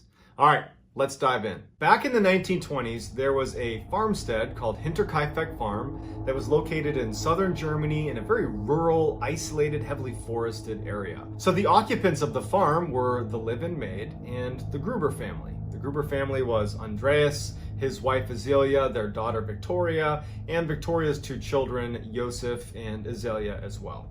And everything was going fine for the Gruber family and for their farm until the winter of 1921, when some very strange things started happening on their property. The first one to notice strange things happening around their property was their live-in maid. She spent the majority of her time in the main house, and she was alone a lot of the time. And she started to notice when she was alone that she would hear tapping, what sounded like in the walls. Not someone in another room tapping, but literally something in the walls. And she would go up and she would listen, and it would still be tapping, but she couldn't make sense of it. And then she started hearing a combination of disembodied voices and footsteps in the attic. And when she started hearing those footsteps and voices coming from the attic, she ran and told Andreas to say, hey, someone's in your attic. Andreas would go up. Even though he was skeptical, he'd go up to the attic and he would look, and not only is no one there, but it was this totally open space up there. There wasn't really anywhere to hide. There was no one up there, and there was no sign of anybody having been up there. There was no food, there was nothing. And so over the course of several weeks, the live-in maid kept saying that at night she'd be laying in bed and she would hear footsteps and voices from the attic. She'd hear tapping in the walls. She would tell Andreas, and then Andreas, he'd be frustrated with her because he didn't really believe her, and he'd go charging up into the attic and nothing would be there. And so she was just not having it. She'd been working with this family for a long time. She did not feel convinced that no one was there. She really thought this place was haunted. And so she ultimately tells the Gruber family, like, I'm sorry, but I can't stay here another night. Whenever I'm here, I feel like I'm being watched. And at night, I can't sleep because of the footsteps in the attic and these voices. I know you've checked, but I can't be here anymore. And so she quits. And it really catches the Gruber family by surprise because they rely on her help. And so they're kind of thrown for a loop because they have to replace her. And so she leaves, and now they need to go find a replacement. Over the following 6 months, they would not find a replacement, and it would create an increased workload for basically everybody on the farm, which led to a higher stress level. Everybody's kind of on edge. You know, the departure of the live-in maid was a really big deal. And so you got to put that in perspective as you hear what happens over the next 6 months. At first, after the live-in maid had left, no one reported hearing any strange sounds around the house. You know, they were so busy that they didn't even have time to consider if there was any sounds in the house that they didn't recognize. But eventually, Andreas would later admit that he started hearing the tapping sounds and the footsteps in the attic and the disembodied voices, and no one's there. And so now he's becoming paranoid, and he shared his paranoia with the rest of the family, who's now also hearing these sounds and these disembodied voices and the footsteps. And despite checking and now searching the whole property, like they've begun to like actually do a full-blown investigation. Everyone's just stressed. They don't know what it's coming from. They're mad at each other for like becoming paranoid. And so they just continue on with work and try to put it out of their mind that they're hearing these strange sounds. But the activity in the house would only intensify. What was initially just strange tapping sounds and what they thought were disembodied voices turned into things going missing around the house. Most notably, a set of their house keys went missing. And there's only so many people there. There's really not a good answer as to why they might go missing. And they only have a couple sets. It's a big deal to lose a set of keys, and they went missing and they couldn't find them. Once the keys went missing, the family couldn't stop thinking about the strange sounds in their house and wondering if there really was someone hiding in their house. And it was terrifying. And then when young Azalea, one of the grandchildren, suddenly went missing one night, the whole family is in full panic. They go out looking everywhere for her. They're yelling in the forest. They can't find her. And then finally they find her, and she has no idea how she got out, where she went, and what even happened. She just was like, I don't know why I'm here. I don't know how I got out. She was exhausted. She was confused. They brought her back to the house, and they're trying to get her to explain why you were doing that, and she can't. They go back inside, and sitting on the table is a newspaper that Andreas didn't subscribe to. No one in the family had brought. No one even in the area, it would turn out, subscribed to this particular kind of obscure newspaper, and it's just sitting in their house. A couple days after that, they noticed that someone had clearly tried to break into their tool shed, which had loads of tools in there, very expensive. There was a lock on the outside, and there was very deep gashes into the metal. It looked like someone had been, hacking away at the lock to try to break it open. But they're living in a very isolated part of Germany where there isn't much ambient sound. And so it was strange to them that someone had been so violent with this lock, like hacking at this metal lock, presumably with something metal, and no one had heard it or reacted to it. None of the dogs had heard it, nothing. So just very confusing stuff is starting to happen around the property. But it would be what Andreas sees in the spring of 1922 that pushes he and his family over the edge from general paranoia to outright panic. So Andreas wakes up in early March of 1922. There was this huge snowstorm the night before. He gets up early and he goes to the back door of his house and he opens it up, and he can clearly see that there are footprints that have walked from the forest, which is pretty far away from his property. They have quite a bit of acreage. There's footsteps that are clearly coming out of the forest all the way up to the door that he has now just opened. And he's looking down at these footprints, and there's no return set of tracks. And so he's thinking to himself, well, whoever walked up to my house came into the house. So he shuts the door and locks it and immediately goes and wakes up his family and says, hey, why are there footprints leading up to the back door? Because there's no footprints going away. Someone came to the back door and apparently came inside. His wife, his daughter, the grandkids, no one has a clue. The maid, nobody knows. They say, hey, we've been asleep. We have no idea. So now Andreas, I mean, he's obviously thinking about the strangeness that's happened in his house over the past couple of months. And so he's worried. So he opens the door back up and he looks and he's studying these footprints and he's like, I just don't get it. You have to turn around and walk back. Otherwise, you're here. You're at the house. He shuts the door and he walks around his house. He looks at all of the different exits to his house. So he looks to see if there's exiting footprints, which it's scaring him thinking about it, which means someone would have come into the house and jumped out a window or gone out another door, but he's just checking. And as soon as he makes sure there's no other footprints, he does a scan of his entire house. Because now he's convinced that someone's in his house. He goes to the attic. He goes all around. He's yelling. I mean, he's looking everywhere. There's nothing. There's no one in the house. The family's concerned, but there's no one in the house. So he keeps everything locked. And he goes outside and he starts tracking these footprints back to where they came from. And he walks all the way to the forest and they just kind of stop abruptly. Like they just started kind of magically at the edge of the tree line and walked right up to his house, but there's no clear origination besides it's just in the forest somewhere.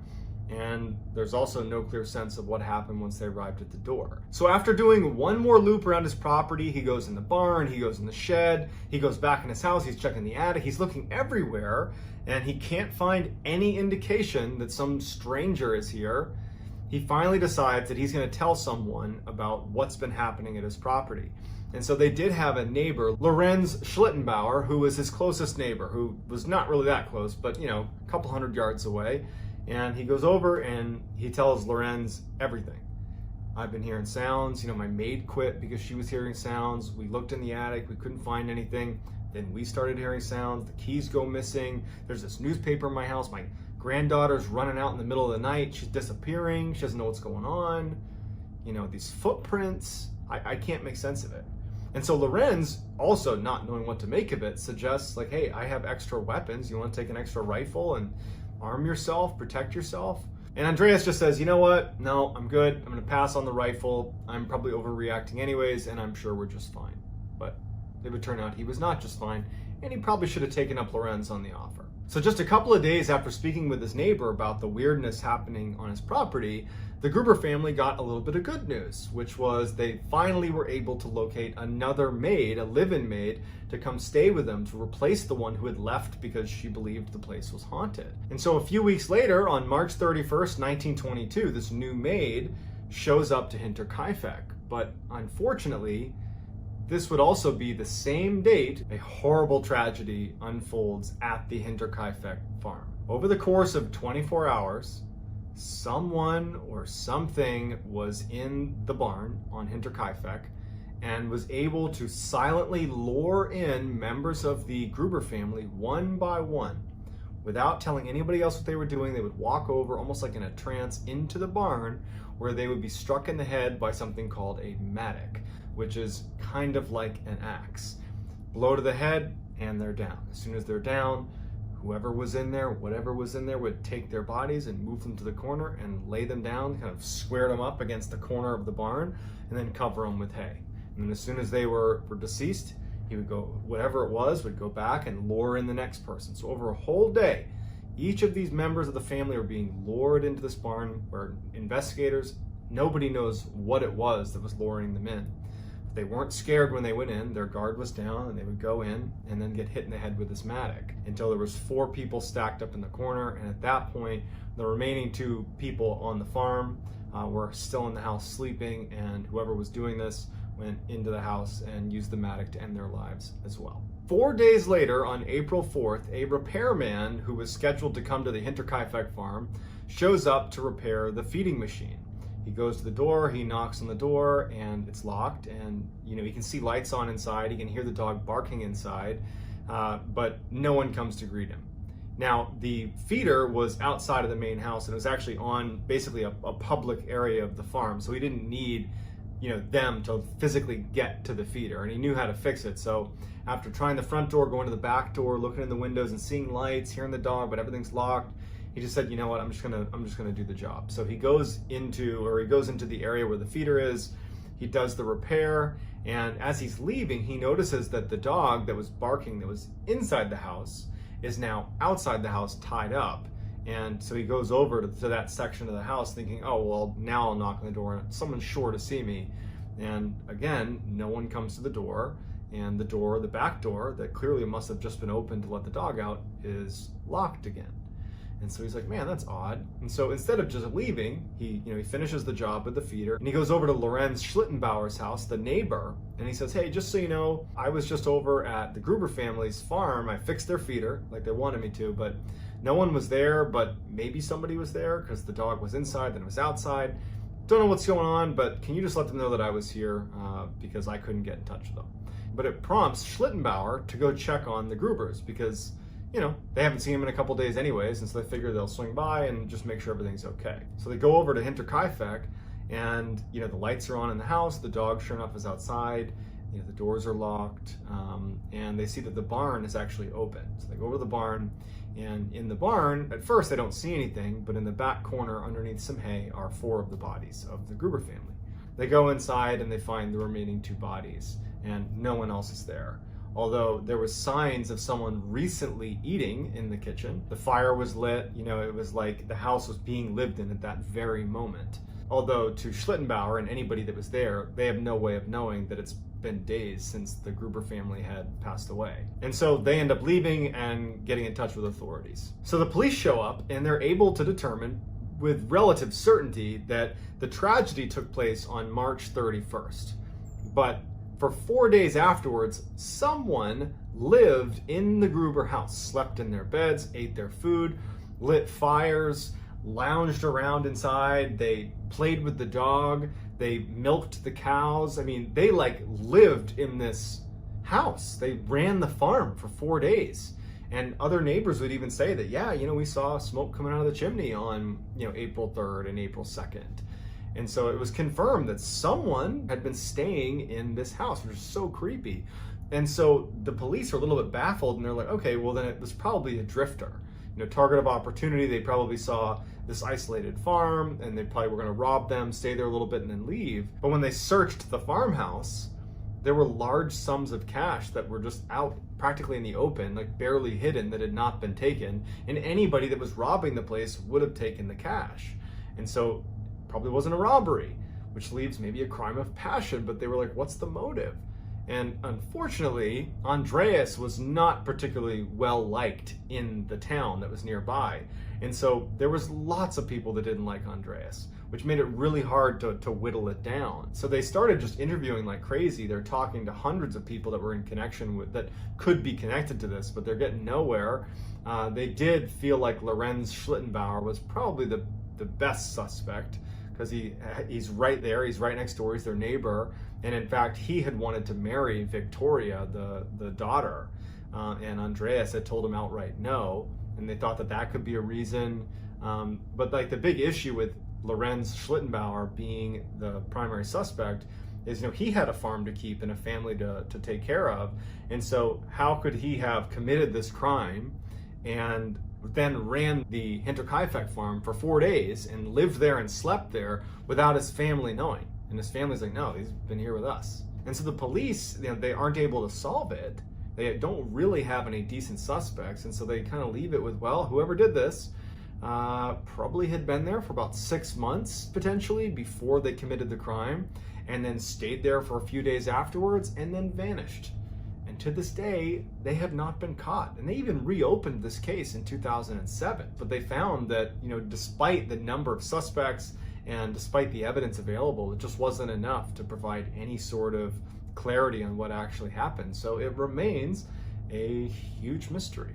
So like any other high-profile unsolved mystery, there are literally hundreds of potential explanations for what could have happened, but what I'm most interested in is what you all think could have happened. I will do my best to look through your comments, and I'll respond to the ones that are the most interesting or the most plausible, so please, if you would, in the comment section, let me know what you think happened at Hinterkaifeck. And if you haven't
already, please gently 360 no scope the like button, and then please also subscribe and turn on all notifications so you get more content just like this in the days to follow. That's gonna do it, guys. I hope this was interesting. If you want to get in touch with me, you can reach out to me on Instagram. My handle is MrBallen.